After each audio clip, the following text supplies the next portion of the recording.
Want to go from just being average on tour to becoming the best player on tour this year? If you're ready to start playing golf without the worry of making cuts, then sit back and get ready to start cashing checks because this session on the Road to the Tour Golf Summit is going to show you how data collected from over 1 million golfers, that includes tour players and amateurs alike, could be the key to your best golf. Hey there, I'm Bo Watson, your host on the Road to the Tour Golf Summit, and I'm thrilled to introduce you to Nick Clearwater. Nick is the Vice President of Instruction for GolfTEC. He is responsible for the quality of instruction given during the 1 million lessons that GolfTEC's 700 plus coaches teach annually. He has been a PGA Tour credentialed instructor for the past 11 consecutive years, and Golf Digest has ranked Nick number 33 on their Best Teachers in America list. He is also on the Best Young Teachers list and is the number 1 Best in State in Colorado. He is also a regular guest on the Golf Channel Morning Drive, and he creates and manages over 300 pieces of content annually that air on the Golf Channel. And without further ado, Nick, I'm excited to have you here. Welcome to the summit. Hey everyone, let's talk about some golf swing data. So I know it's fun to talk golf instruction and opinions, but really the point of the whole presentation really is just going to be to show you here's some data, here's what you can do with it. It's totally up to you to decide. I'm going to try to keep this as non-opinionated as I can because there's enough of that in golf instruction already. So let's do a little screen share and walk you through some of the fun data that we have found. Here's a ton of really boring stuff about me. So let's skip all of that altogether and get right down to the nitty gritty. So we've got what a GolfTEC looks like. We'll start real quick with this and then give you a little background into the data that we've collected and how that'll pertain to you. Those of you who want to be aspiring tour players or just awesome teachers and want to play golf better as well, both of them apply really well to you. This is what a GolfTEC looks like if you've never been in one. Modern place, very cool, tons of tech in there. We've got 222 locations all over the world. 1.2 million lessons were taught in 2019, and that number is pretty close in 2020, despite all of the craziness that all of us have felt along the way. Got 850 coaches, locations all over North America and Hong Kong, and as well as Singapore. And the National Golf Foundation believes that GolfTEC teaches about 26% of the lessons in North America. Pretty hefty number. And the number that I'm most proud of, because it's really my job to watch after, is the average student drops 7 shots in their first year. So you can take a lot of golf lessons at a lot of different places, tons of choices. So many of those are really good ones, but we're pretty proud of what we do here. That's enough of the GolfTEC commercial. I want to get down to the cool stuff. So we'll look at some comparisons today beyond just the data of some of my friends. This one you may know and have seen over time in ways that their game has been improved with the same information I'm going to share here with you. So first, this is my uncle Keith. Keith Clearwater has won a few tournaments on the PGA Tour. He's really just representing in this picture a little bit about what we do every day, which is measure swings.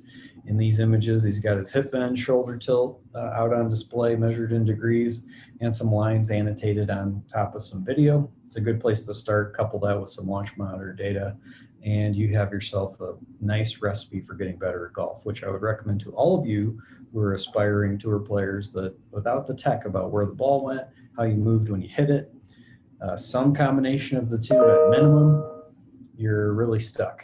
It's hard to get better. That's what we do in every single lesson. So we've got launch monitor data and then this cool 6 degree of freedom system. All of that couples up into the big data approach that we're trying to use. So essentially we've gotten big data in every real industry throughout the entire world. Anything that allows you to make money, there is a big data story that could be told. That really has never existed in golf. It's the way golf information has always been distilled down is really that you had the person who knew something, good player or a teacher, he wrote it down in a book, they shared that with other people, and then slowly that just disseminates its way down into golfdom. But that really is a tough way to actually learn the game. Well, a better way to do it would be to take the worst players, the best players, measure how they hit a ball and how they move when they swing, and use that as your system of how to help people play better golf. That's what we're trying to do here. So I'll save you the boring little 30-second video I had there on big data from a great movie about it. But here's the gist of how this works. Sensors and tech have been in sports for a long time. The Olympics last time around had Olympic skaters wearing sensors in their suits. They have every single event that you could possibly have. They're trying to measure it. That'll make for a cool viewer experience, but it'll be an awesome learning tool. The NFL is another big story, how they use big data right here in the New York Times article. And then right now they've got sensors that sit in shoulder pads. Maybe they're experimenting a little bit elsewhere. Eventually they'll have these in the ball. You'll know a ton about how the game's played by the very best. That'll go a long way to make the viewer experience fun, but make your IQ about the sport really high as well, as those separators will appear. So big data within golf instruction really has not existed. It's hard to get large samples of people. Like you might watch an entire week of, using the NFL analogy that we we're just looking at.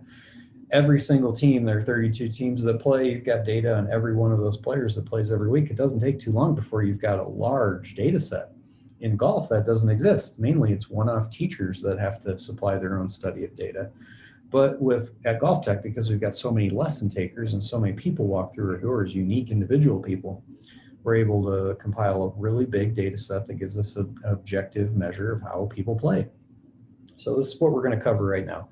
The defining swing characteristics of different ability levels. It's totally measurable, not my opinion. That's done by choice. That way anyone can walk in, become a GolfTek coach, learn what they need to know, not have to talk to me at all. And it's not their opinion either. Everyone should be driven by these data-driven judgments.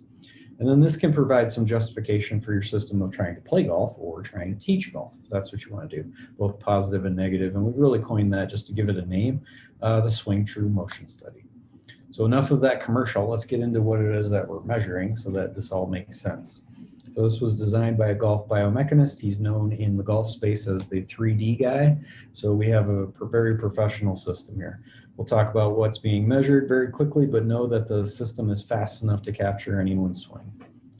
Right now, I know this can be boring and data can be boring. So we're gonna put in some cool graphs, some PGA Tour player comparisons, which I think should be super fun for any of you who are aspiring to be PGA Tour players. It's hard to find these comparisons of before and after examples. We'll use some Gears data. That's the motion capture system that's often used to make movies, where people wear a black suit, have some markers all placed all over them, and cameras throughout the entire room track those markers. That enables you to know where things are to within the width of a piece of paper. So it's pretty thin, and then that data just becomes excellent fodder for all these studies that we're creating. And we'll talk about 6 degrees of freedom measurements, which are hard to find in books or DVDs. Lastly, the question that we get asked all the time as GolfTek coaches is really, how do I turn more in the backswing? It's a real simple question that the average golfer asks, but even PGA Tour players have asked me about that one before. Hang around till the end of this. I'll show you exactly how to do it using data to drive your decisions, not my opinion. So what is this Swing True thing all about? It's a study that we do with the University of Denver Biomechanics Lab and their professors there. They have several PhDs that are on our team that help us make sure that we're delivering the information in accordance to science, which is the most important part for me. If we make a study and I'm the only one who has Excel spreadsheets of all the data of what's coming out of our sensors each and every day, it's not a lot of value to that, because I can do anything I want with that, and who knows if I'm treating that well. We use these guys so that I don't have to touch it, and nothing that you'll see is actually done by me. It's all done by much smarter people. So they believe it's the largest kinematic study of golf ever conducted. We've got over 250,000 golfers that have been included in this. And it's really an elegant but simple study of correlation of how you move and where you hit a golf ball relative to your skill level. So combine those two. How good are you? How do you move when you hit? You've got yourself a really cool study of what separates good players from bad. We really tell everybody just to walk in their first day, hit a shot straight and far. We don't tell them anything other than that, and see what happens. And then that bottom stat is one of my favorites. So the entire study itself now identifies the variance in handicap level, 23% of the variance in handicap level. While that might sound like a small number, there is no biomechanics professor, there's no golf teacher, there's no one in academia, there's no scientist, there's no one in the world who's ever uncovered the differences mathematically between the best players and the worst players. We've derived about 23% of that. This is the biggest and most important study in golf instruction. Let's talk about the data points before we can start talking about what is the cool stuff we're measuring. So first, we've got a 2-sensor system that GolfTech students used. It's a sensor that sits right about on C7 on your spine, and one that sits just barely above your sacrum, almost on it. And we are going to call those, just for simplicity, a shoulder sensor and a hip sensor. Now, the measurements that we use, some of them are easy, like this one, open and close. So in the backswing, most people close their shoulders to the target. I say most, but all of them do. And then on the way down, you've heard it many times, how you want to open yourself to the target. We'll take that idea to task here soon, but that is one of the measurements. Next one is the degrees of tilt. This has always been like a really dirty word, or has such a stigma when you explain that golfers tilt their shoulders to the left and to the right throughout the swing, like you can see in these two images here. The amount that someone tilts their shoulder sensor is a big separator of skill at these two positions, and we'll highlight at least one of those in depth here today. And then the last one, and my favorite one to talk about, because you will find this in only a couple of books and DVDs, is the amount that you actually bend that sensor forward or backward while you swing. And you can see those two differences here. That's measured in degrees, from vertical being 0 all the way to the forward bend that you see John exhibiting here of about 40 degrees forward. Into the follow through, where at this point in time the sensor is much closer to straight up and down, and that sensor is actually bent backwards 20 to 30 degrees at this point in time. We'll get into that one because that's a cool one to see, especially for great players aspiring to get better. One that also isn't talked about very much, and it's not really complicated to understand, but because it is a new variable compared to most people's systems of learning, it's interesting. So you've got sway, the hyphenated gray lines that run through this person right here. You can see how the hip sensor would sit basically in between the middle of those. And then in the backswing, because you are moving that hip sensor towards the target, you do that because you're turning, amongst other things. It can also be where you put your weight when you swing. It always is going to move, it being the sensor, about 4 inches towards the target in the best golfers. Doesn't mean you move the center of your pelvis 4 inches towards the target. We'll cover that one here too, but that is one that we'll measure. So the sway is just a generic biomechanics term of moving towards or away from the target. Now that we've covered what the study is, what the sensors are, here are the main positions we'll cover, which is really address the top of the swing impact. And then the follow through I'm going to define as really when your trail humerus, that's this bicep piece, up here is about 45 degrees relative to horizontal. So it's just rising up a little bit more than that. Then we'll call the follow through. The data collection, first lesson, every student, we do this, everybody hits a normal shot, and that swing goes into our massive database in which we have I forget the number, but is well over 50 million golf swings that we have stored. We have more terabytes of information on golfers than the iTunes movie library used to have. And all of that's really meant just to make this objective data, so it's not an opinion story. All right, let's get down to the fun stuff here. Now we're into what really separates good players from bad. I'm going to go through maybe 4 or 5 different ones and let you see some differences in players. First, one of the separators of skill is hip sway at the top. That is the measure of where that sensor is that sits on the back of John here relative to where it started. So along the x-axis of this graph, you have the worst players all the way over here to the best. And on the y-axis, you have the amount of sensor movement at the top of the swing from where it started at address. You can see the worst players, who John is really exaggerating this form on the red pictures. The green are always pretty good representations of what that would look like. 2.5 inches is how far the average player moves, the worst players really move their sensor towards the target. As you start getting better, whether that's more moving of your actual center of mass towards your lead foot, or you've turned your pelvis more, those are really the variables that'll lead you all the way up to the 4-inch mark that we see out of the best players. 4.1 to 3.9, they're really eerily similar to 4 inches. That'd be a great way for everyone to start. What this is really helping you do is hit the ground in the right spot. And it's also enabling you to have the shoulder tilt to the right that we showed earlier in one of those pictures. That 1.5 inch difference, while it doesn't seem like very much, that is a big difference in where you might be able to strike the ground that way. And also in these pictures, you might see the amount that each of them have turned their hips. Keeping your hip sway towards the target a little bit more than away can make you a more mobile person. That's just a quick tidbit. That's like the pro tip on top of what you're going to see right here. Here's a chart. I think these charts are really cool ways to visualize the data. First, what does this thing mean? Well, we've got about 100,000 people and their hip sway movement at the top of the swing on this graph. Now, if you've ever seen a weather map, which I'm sure you all have, right before a storm hits, you've got different colors. First, where there is no rain or no big storm coming, it looks just blue. Then as you start to see more red color, the storm is intensifying all the way up to like the darkest and darkest of reds. That's where the most amount of the storm is going to be really, I guess, happen, as a simple way of putting it. Same thing is done here, where you have dark blue on both sides of the horizontal that's drawn here. That's where nobody's really doing anything. No one exists in that map.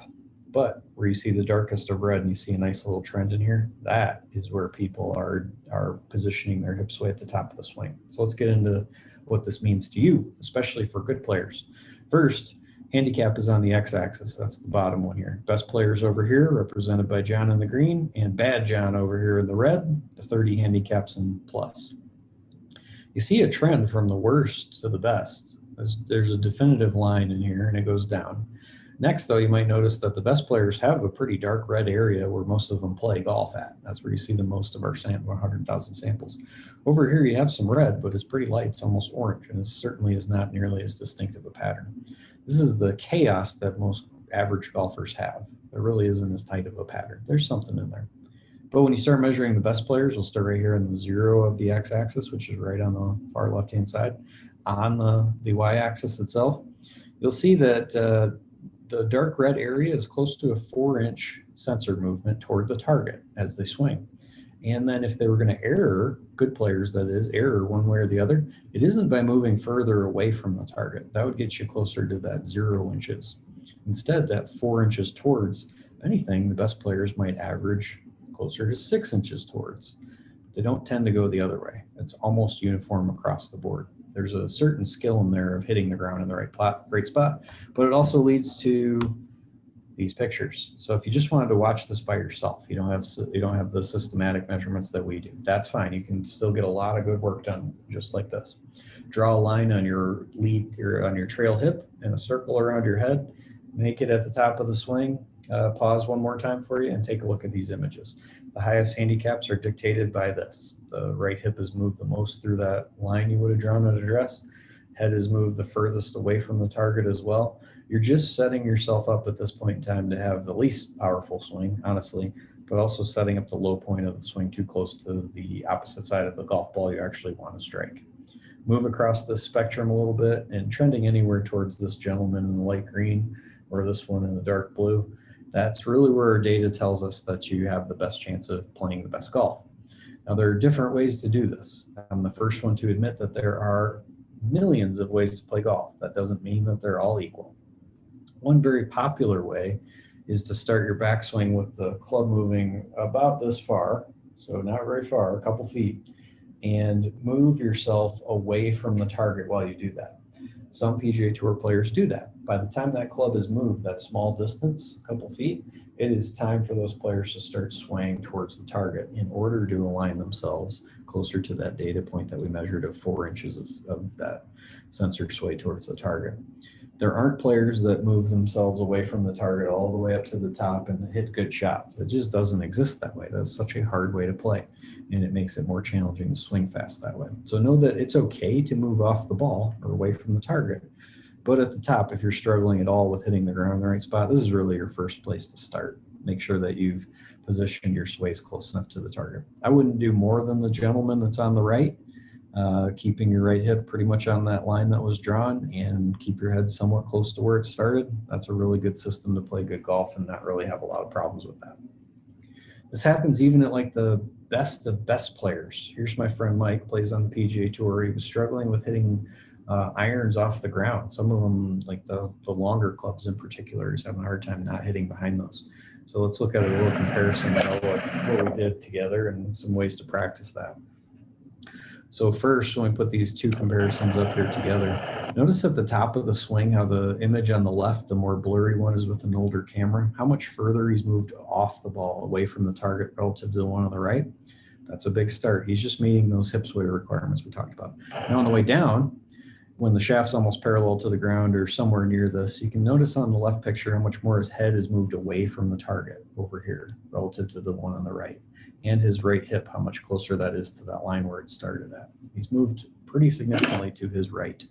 And coming through the ball, the same thing. How much more his head is translated away from the target. His right leg is almost straight here, and how little of that is really through that line now. His hips have turned more, shoulders have turned more, much more weight on his lead foot. He hits better shots that way. Consequently, he's playing much better golf as well. The big reason that you want to have that hip sway at impact, or at the top of the swing, more correct, was really what we looked at for Mike there. He had more hip sway, or his hip sensor is closer to the target at impact when he hit the shot. That is a huge separator of skill. Out of all these measurements we're going to talk about, this is the biggest one. So the worst golfers are over here looking like John in the red. The hip sensor at this point in time is almost a half of an inch further away from the target than where it started. Meanwhile, the better players move their hip sensor more towards the target, like what you can see in this image over here with John, by the tune of about 2 inches closer to the target. So that distance that you need to move the sensor from address to impact is a small one. It's only 1.5 inches, 2 inches long, but a lot of people who are bad at golf struggle with that. And unfortunately, I do see a lot of social media posts and golf instructors that you might be really interested in. Some of them don't understand this, haven't had access to the data by no fault of their own. They don't realize that by teaching a lot of good players like you to move their hips actually away from the target on the way down has become a really popular and unfortunately a very bad way to learn the game, and it is ruining really good golfers. Please don't fall victim of that. These measurements are a gold standard really for how to swing as a basic system.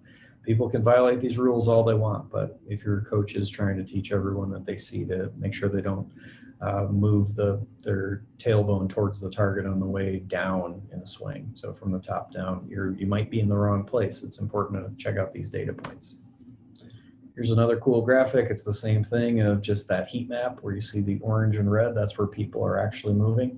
And check out the image on the left. This is where breaking down some other dogmatic barriers of swing your swing, where everything works. There are lots of different swings, but they don't all work, as I think I mentioned earlier. Here you go. The hip sway at impact, or where that sensor is when they hit a golf shot, is typically about 1.5 inches closer to the target than where it started, sometimes closer to 2. That's represented by this dark red area. Now you might notice in here there isn't a very wide dark red area, and it's not. It's very profound in there. This is how the best players play the game. Meanwhile, you can learn from various people to have your hips further away from the target, which would be up here, or closer. I wouldn't play golf trying to move the hip sensor 2 inches more towards the target than what is being demonstrated here. That would come with another host of problems. So while there are many ways to swing, there aren't very many effective ways. And when you really measure a lot of different people, while their swings might look really different, here's one measurement that has stood up to the scrutiny of the best players just do this almost uniformly. And here's an example of how all that can come to the tour as well. So this is at a major championship. This is at a senior US Open a few years back. The player here is playing with a couple friends of mine that I was there watching for the week.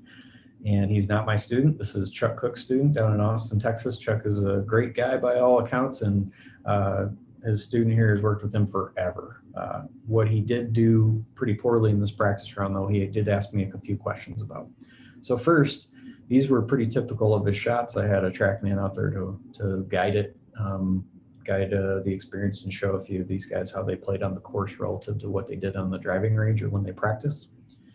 His typical shot was this high push cut that you see here. And when I asked him, hey, what are you trying to do? He mentioned, well, I've got a TrackMan at home and I've been reading up on this, and I understand that if you start hitting up on the ball, you can hit it farther. So, oh, okay, that's good. That's not wrong, but there is a caveat to that. It's not just hit up on the ball. I'm not one to say you should hit up or down on the ball, really. We can make it work both ways. But his task was that, and here's what he was doing typically on those shots. Angle of attack, 4.6 degrees up. So he's doing what he's saying. Next question I had for him is, are you really hitting it farther? And he said, no, not really. Okay, then we've got a different problem. So at the end of the round, we talked a little bit about how the ball curves and what to do with it. We'll go through that in a second. But looking at the rest of his data, up also makes the swing direction for a right-handed player tend to be more to the left of the target. Doesn't mean you have to swing to the left, but it's not helping you curve the ball and draw it. So his club path on this particular example was 2.6 degrees to the left. His club face angle was 3.5 degrees to the right, so the ball would push, and then because he was swinging to the left of the target, the shot would curve to the right. Not really good. They were carrying 225 and 268 with total distance. Let's take a look at what we did on the range. So the first part I wanted to clear up with him was really, do you understand why the ball is pushing and cutting? He had a pretty good grasp on that, so we went right into, well, you need to swing more to the right of the target than 2.6 to the left. Then if you aim the club face a little bit, almost at the target, you'll be okay. These will all draw. They won't all be good shots, but you won't have to push cut anymore, which is what he had told me was the biggest frustration. So this shot in particular is not like the perfect one, but all he had mentioned to me is I do not want to push and cut. So we did that. By looking at this shot, it's lower, it's curving too much for my liking, but it's enough for him to have some command on it and know that he won't hit a shot that push cuts. So we'll look at the carry and total distance here in just a second. But on this particular swing, my advice with him was the same sway information I just gave you. It was don't move your head off the ball. That enabled him to also control his hip sway and keep that closer to the target. And you'll notice in the backswing, I'm just holding a golf shaft up and I'm telling him, don't hit this with your head ever. Backswing, downswing, whatever it is, move more forward. Let's take a look at how that altered it. I mentioned before I wouldn't want these bigger draws, and 8 degrees of club path into out is not quite what I'm after, but 2.6 to the left will never work. So all he wanted to do was draw. So when you take a look at those pictures at impact, we'll start there and then go back to the top. You notice how his sways and both of his pelvis and his head relative to those yellow lines, they're staying more towards the target. I really just told him don't move off the ball, which you'll see here at the top in particular. And then to help him aim his swing direction even more to the right, I said on the backswing, move your hands behind you a little quicker, not more, just more inward, faster. Especially at impact, you can see his hat in particular, how much more toward the target that is. He had less loft on the shots, they weren't traveling as high, but looking at the distance, he went from 226 carry, trying to hit up and making the full swing hard, to 231 carry. Neither one of those are super long, but he didn't hit it shorter as a result of this. And then with the amount of roll that he was estimated to get out of these shots, the shots traveled about 13 yards farther with the lower push draw. So while not ideal to swing 8 degrees into out, that certainly gave him plenty of command in the 1 hour we spent on the driving range here to see how much different he could actually shape these shots. And it gave him confidence to know that he wouldn't push cut many of them when he went out the next day. He went out the next day in the first round of this major championship, this U.S. Senior Open, shot 28 on the front 9 and hit all the fairways. Didn't push cut any of them into the trees. And he'd had a hard time all year, so it was his best finish for the entire year. So it's just like a testament of what you can do in a short amount of time if you really get in there and you know what you're trying to do, which any one of the Golf Tech coaches that I might have listed in those locations that we looked at, they can help you with that stuff. So that 28 is still a 9-hole record for lowest score in a major. So Tom and I are still friends, even though he's not playing as much golf these days. So he did an amazing job just following a couple simple instructions and changed the way he played, at least for a short time. Here's another one. Shoulder tilt at the top. This one has gotten a bad rap for so long, and it's really one of the biggest separators of skill.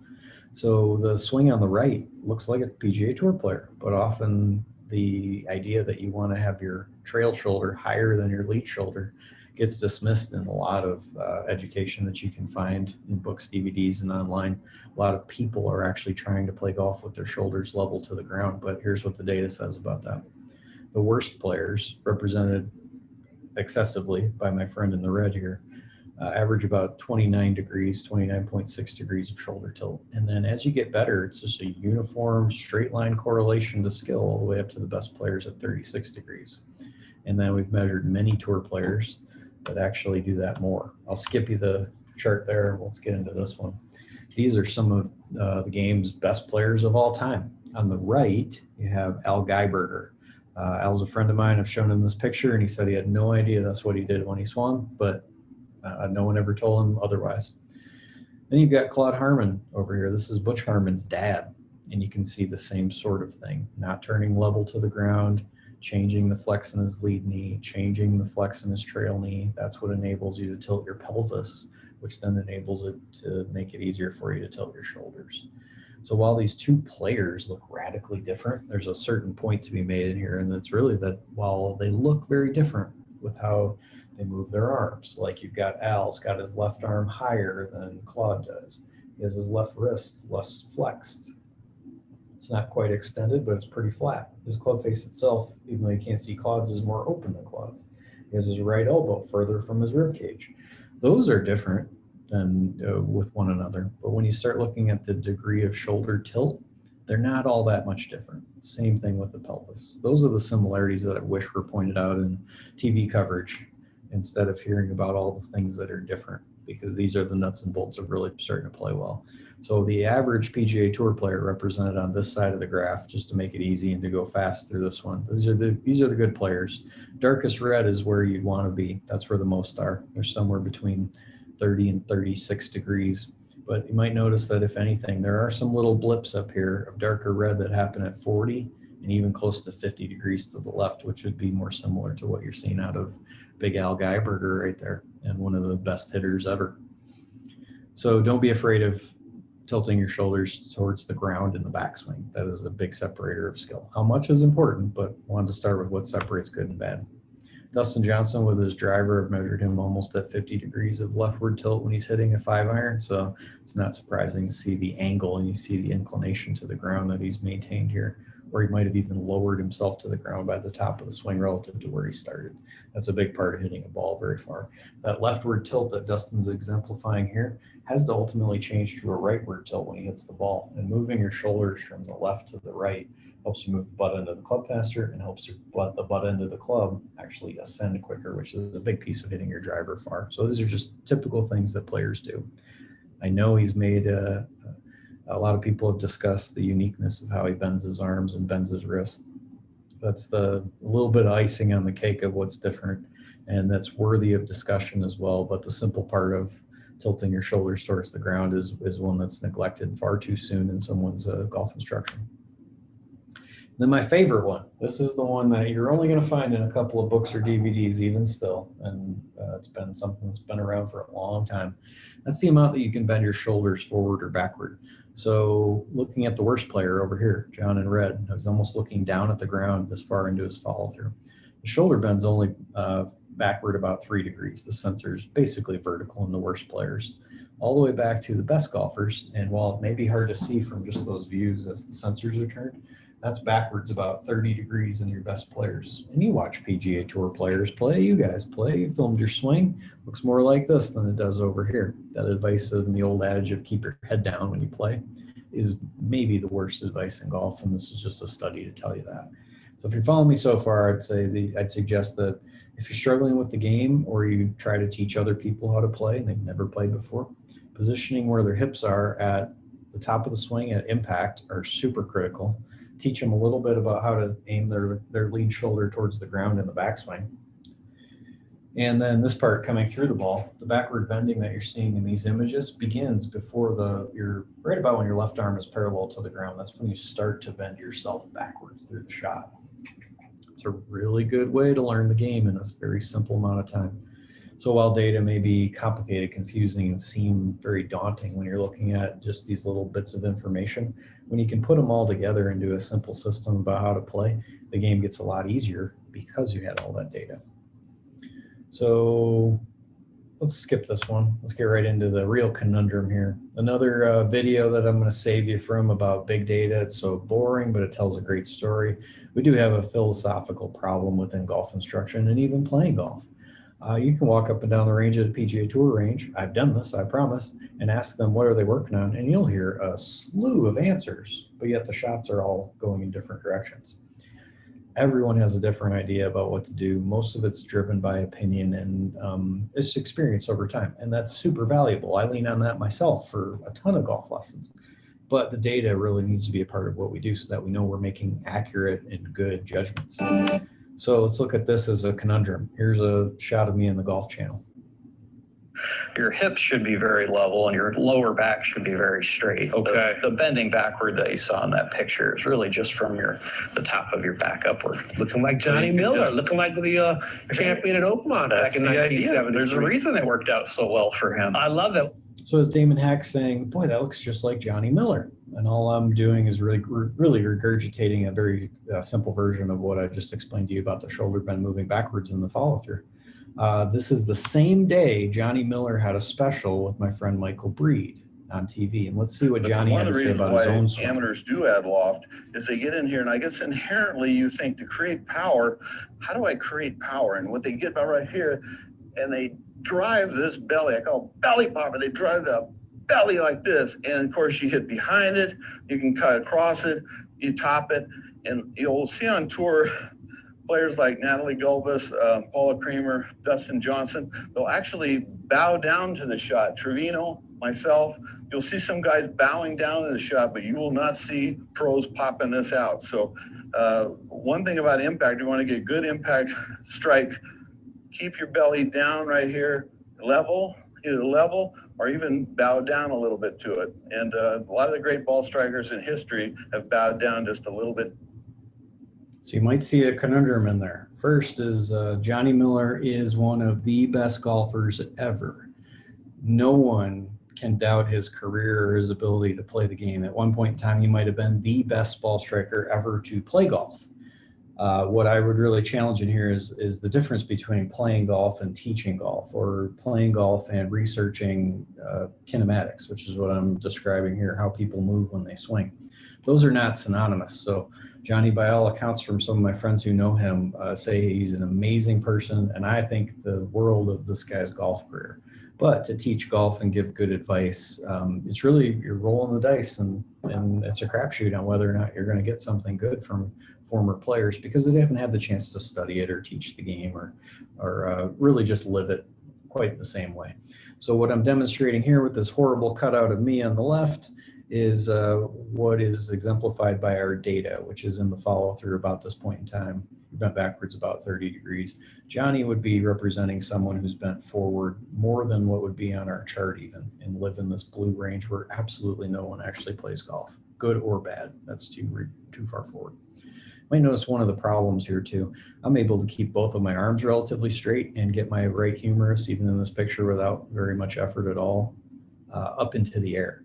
Johnny here, to move his hands up in the air about the same height that mine are, his humerus or his bicep here, he can't move that any higher. So he has to flex his elbow 90 degrees or more to be able to raise his hands up. Part of bending backwards is just to make you a more mobile person. Johnny may have this feel when he was playing golf and wanted to hit a shot a little bit different, or he may really believe this is how you hit a standard shot right now.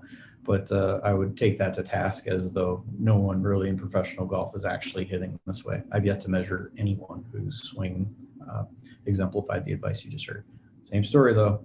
Great guy, great person, great golf swing, great golfer. When you start looking back at some swings of yesteryear with Johnny, in the red sweater in particular, I think is a really good one, with his hair flying backwards. Both of these images exemplify anything except bowing down. Looking at the right image, you can see how his left foot is almost off the ground. Looks eerily similar to many other players of today, such as like Justin Thomas, known for how far he can hit a golf ball right now, as you'll watch him at the same point in time leaping off the ground. That's helping him raise the butt end of the club very quickly as his wrists move from the radial deviation or the cock to this way and begin to uncock. There's a real problem in there. Every golfer has to justify. On the way down, you know, the shaft is bent backwards relative to your lead arm. But then you look at this picture of Justin Thomas, and he's got his arms and the shaft in a straight line. Well, that stretches the club out away from you. They're gaining a significant circumference distance in how the arc is moving that you're swinging this club on. So to help you with that, you need to make the butt end of the club rise up. There's no other way to really do that. You can choose to do that by bending your wrist, extending your wrists, and pulling your elbows further apart by flexing them. But that is not what you're seeing out of Justin, or when you look backwards here at Johnny Miller. His right arm is straight this far into the follow through, even in the right picture, or in the red shirt picture. Meanwhile, at Golf Tech, we see a lot of people that resemble pointer dogs at this point in time. Their hips are back, their shoulders are forward, almost doing the Johnny Miller swing. And these are all ranked beginners or people who can't break 100. I've tried to fade the video as much as I could to protect those here that are a little bit guilty. Let's take a look at something inside of gears. I promised you we'd take a look at this one. This one I think is a cool image that tells you everything you need to know about how to move through the ball and move fast. This red arrow right here that I'm hovering my arrow on, that's representing when the middle of the grip, which is this top line, where that is when you move, where that's at its lowest point. And that's just after when the shaft is parallel to the ground before you hit. At that point in time, the middle of the grip rises all the way up to impact, which is right here on this green line, and it continues to rise all the way through the ball. You can see the avatar of the player, how that's bent backwards, tilted to the right. Both of his avatar arms are relatively straight, and his wrists are uncocked or moved towards ulnar deviation, like we just talked about with Justin Thomas. The only way he's making the middle of the grip move upward like that is to bend himself backwards and make the handle in the middle of the grip rise as a result of that. And this is a player who is capable of a 200-mile-an-hour ball speed. This is the fastest of the fastest. The players I see who hit the ball the shortest rise the middle of the grip too late and too slowly. And then their angle of attack can be too far downward, but even more so than that, the amount of speed that's generated from having the shaft move upward, which then makes your wrists ulnar deviate quicker, which makes you swing faster. Those are the pieces that really are important for speed. So if you're interested in more power, better understanding these, and there are tons of resources online, you can certainly find our Golf Tech YouTube page and find a ton of info beyond just the little glossing over that I'm doing here, trying to cover as much as we can in a short time. Here's my friend Dean at a PGA Tour event. This is the day before he goes to play. This is on Wednesday. He's practicing spin loft for one, which we won't quite get into, but how to keep his left wrist from extending, make the butt end of the club rise faster. And he's really just hitting these hard, fast punch shots on the driving range. And you might notice his follow through here. Both arms are really straight. He hasn't recocked the club, or he's tried not to. He's always trying to uncock the shaft through the ball and bend himself backward to where you can see that his lower back here and his belt is very level. His lower back is very straight. All that extending backwards and that backward bending we're talking about is really done from about your sternum upwards. So it's not any lower than, say, the zipper on my shirt here. I'm not trying to bend myself backwards from my hips. That would be a very unsafe way to do it. It's really just the top of your spine and your shoulders retracting backwards. Here's what it looks like at full speed. PGA Tour players getting ready to go play golf. This is how they're smashing golf balls. Everybody out there is working on something. This is what works best for him to go out and play really well. He played fine. He made the cut, finished maybe 30 or 40th, which for him at this point in his career was really good. So it was pretty easy for him to practice that way as well. I'm going to come back to hip turn at impact because I need to put a little bit of a preface on this one because it can be really dicey.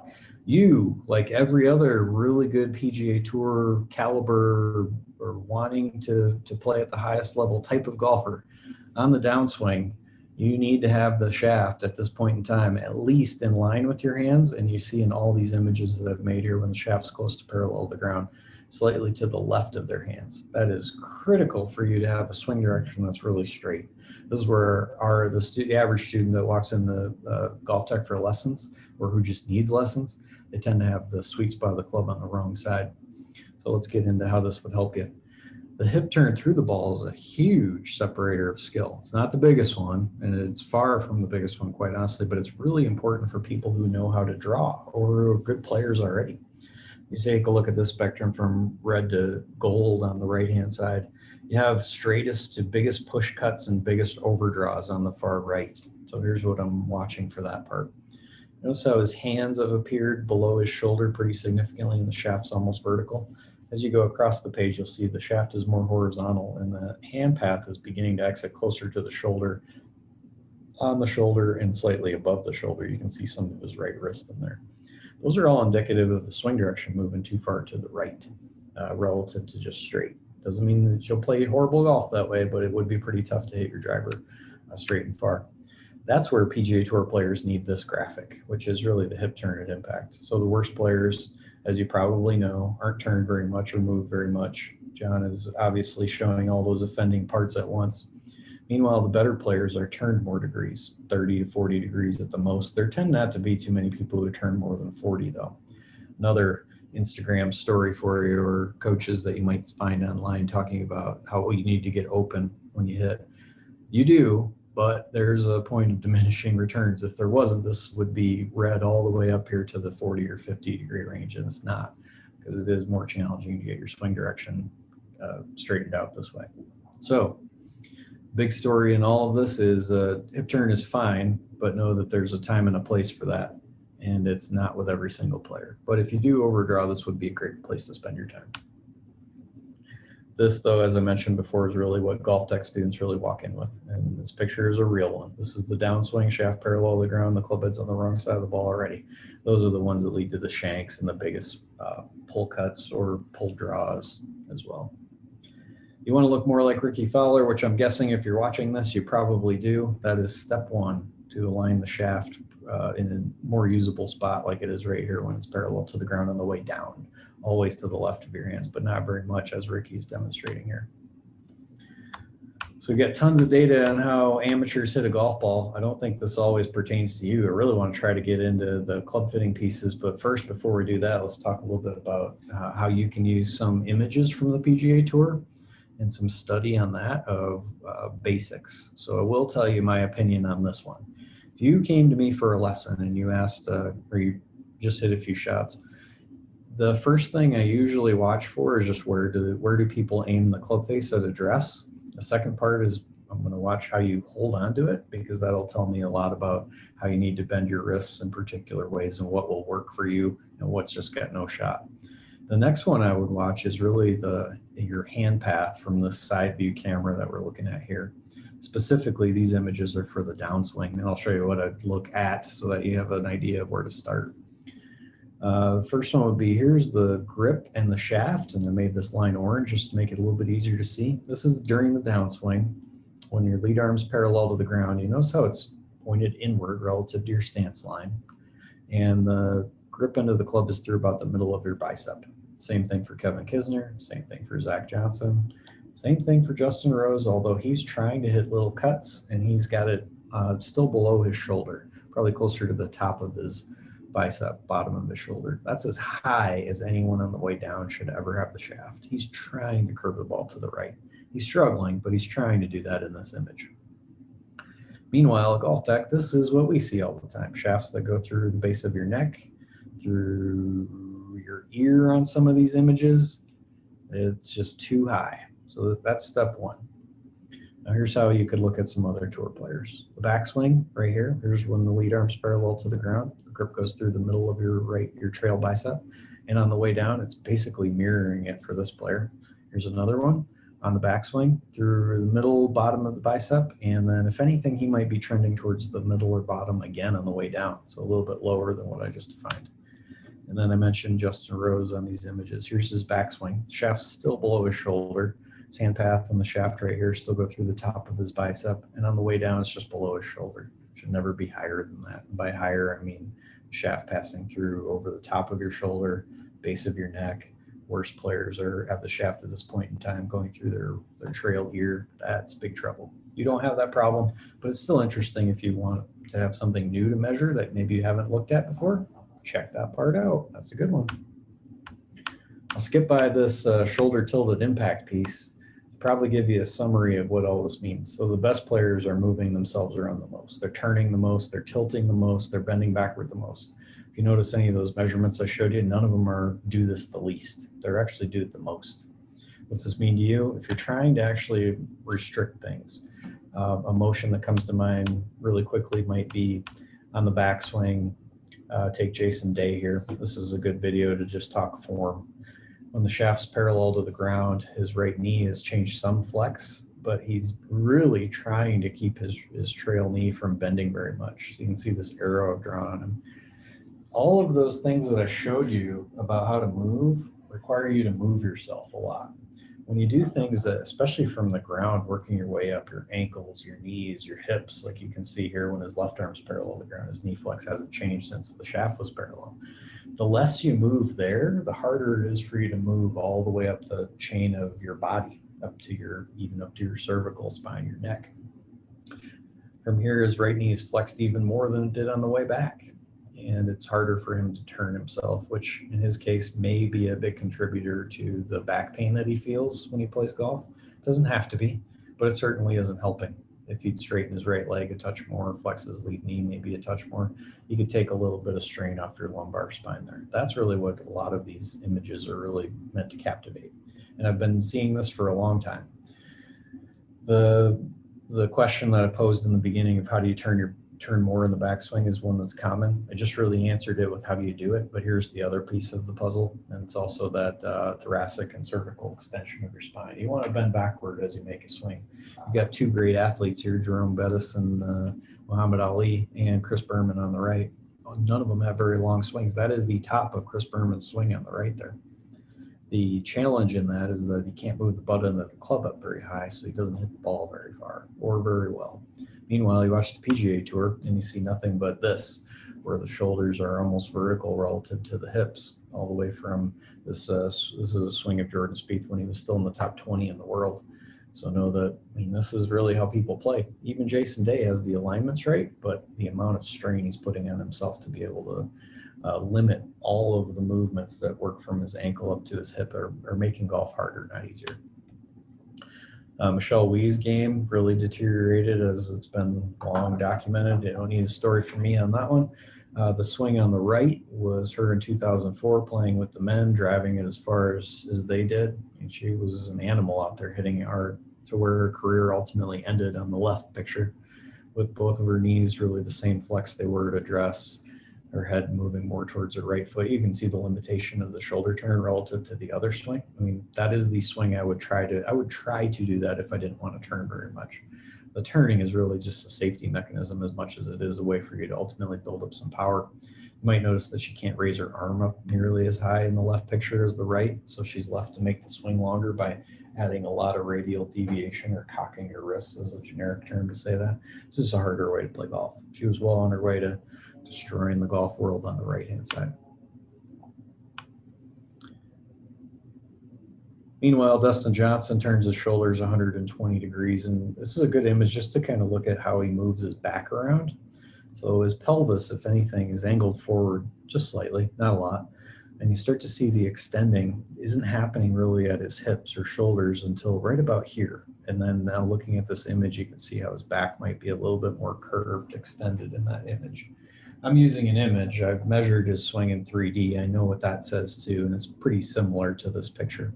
You want to extend your spine in the backswing. I wouldn't worry about just stopping at 0 degrees or straight up and down. You can bend backwards safely, even a few more degrees than that. That's how you'd raise your arm way into the air and really launch these golf balls. So now let's do one more tour player comparison. It's my friend Brad. He's always asking about how do I hit it farther. The swing on the left is in a practice round where he's not hitting it very far. Swing on the right, he's practicing on the driving range before an event, and he's hitting the golf ball much farther, even though he's not really necessarily working on speed other than just trying to lengthen his backswing out. So you might notice a pretty massive difference here in the picture on the left, how much more forward bent he is, how much lower he is to the ground relative to the picture on the right. And on the image on the right, if you really want to try to turn your hips more, turn yourself more, create more backswing length, which is ultimately a way to hit it farther. The swing on the right, what I told him to do there was just make a backswing where he felt like he was almost standing straight up and tilting himself slightly to the left with the top of his back. So his spine was barely tilting to the left, but extend backwards a ton. What that really enabled him to do was extend his thoracic and cervical spine more, gave him some more range of motion. He wasn't bent forward as much, so he couldn't raise his arms up as high in the leftward picture. It's just a study of how all these basic conversations and measurements we're going through, how they're changing other people's games too, even to the best of the best players. So while we've mentioned a bunch of different ways to talk about sensors, know that we are moving on to the cutting edge, which is really, here's my friend Chris Como, who filmed one of his shows at our headquarters here in 2019. and he did an awesome job. He's a great friend and a cool guy for sure. You can see how these cameras are tracking him. He's got little markers on him, but he's not wearing any markers. This is just cameras tracking his movements. That's where we're headed to next. So no sensors, no markers, nothing but these cameras being used like you see, like you would think to make it the most complicated and awesome system. That's what we're after next. You can find all this at golftech.com/swingture. Maybe not all of it. The rest you find at the GolfTech YouTube page. So there's a ton of information on how to move. I wanted to briefly touch on this because I think this is really cool. For the players I teach who are really good, I think they find the club fitting part interesting. And honestly, myself, selfishly, if I would have understood the concepts I'm going to show you here of center of gravity and moment of inertia in my driver, probably would have done a lot better for a long time. So here's a little bit of a surprise. First, we have a bunch of students who come in and have just garbage drivers and garbage equipment. It's not to be surprised. They're casual golfers. You don't play with stuff like that. But there's a big difference in what's going on in the driver space that you can actually gain from. First, we help a ton of different players hit the ball farther. It's always with spin reduction at the end product on average. It's always on average, but it is an average. So for the best players, we see a big difference in distance gains by reducing backspin. A lot of that is form related, but some of that is playing with the wrong loft, the wrong shaft, the wrong driver head altogether. And I really want to talk about the driver heads themselves. We use these fancy tools. They're the same ones the USGA and R&A use to measure golf clubs. They are each about $6,000 a piece. So I'll save you the investment and tell you the punchline here in a second. First, I'm going to show you an image. This is a driver. It's a TaylorMade Sim driver. However, the center of gravity is drawn in red. It's actually this picture. It's that dot right there that I just hovered over. The other red dots represent all of the other drivers that I've measured from the other manufacturers: Titleist, Callaway, TaylorMade, Ping, Mizuno, Cobra. That's where the center of gravity is on all those drivers together. You notice how almost none of them are in the middle? None of them truly are in the center of the club, at least the geometric drawn center. Well, there's a problem with that. First would be, what do you do with that? Well, here's an example. Let me get right into the cool one. TaylorMade Sim. It's a driver that I really appreciate but don't understand. So the red dots that are drawn on there are significant. Each one is placed where you would have the weight track. This is last year's TaylorMade Sim driver, where you'd have the weight track the most towards the toe, most towards the heel, or right in the middle like it's seen right here. So this would be the centered, toe, and heel. Notice how none of those red dots are in the middle of the club. They're all on the toe. Well, what's always perplexed me about this driver, but not necessarily in a bad way, is how this would not be a driver if you wanted to learn to draw the ball.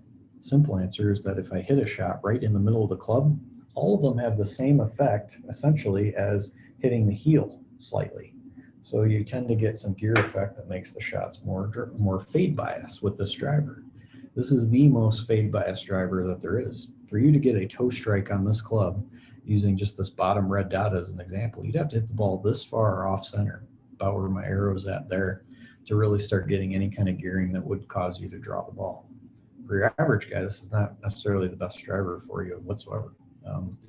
Drivers like the Callaway Maverick Max from last year and the new Epic line, I just finished measuring that. I wish I could share that stuff with you. I just don't have it real handy here.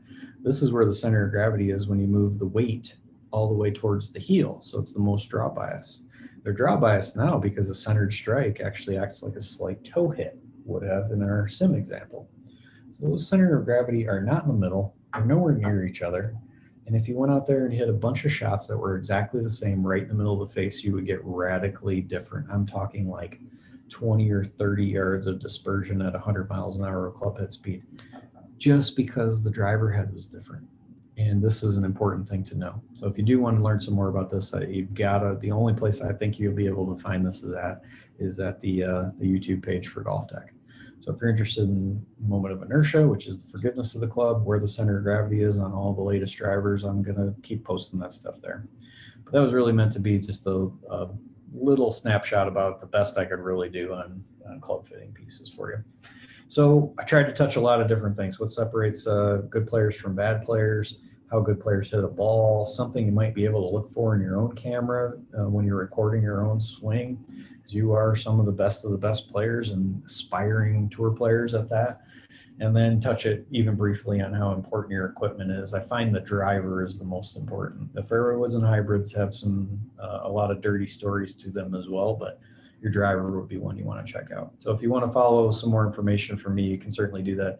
I'm a little hard to find on social media because there's no time for that, but in my schedule, unfortunately. But you can find me at the YouTube page for Golf Tech. That's the simplest way to do it. Find out where you can find a coach who can give you a great experience and tell you the ins and outs of everything that we just discussed. They know. You can find those at golftech.com. So after that, I hope you enjoyed this session and I hope you enjoy the summit. Guys, that was an incredible session. I hope you guys enjoyed it as much as I did. And I know many of you are probably going to be wanting to watch this again and again. And you can if you go to the Road to the Tour Golf Summit.com.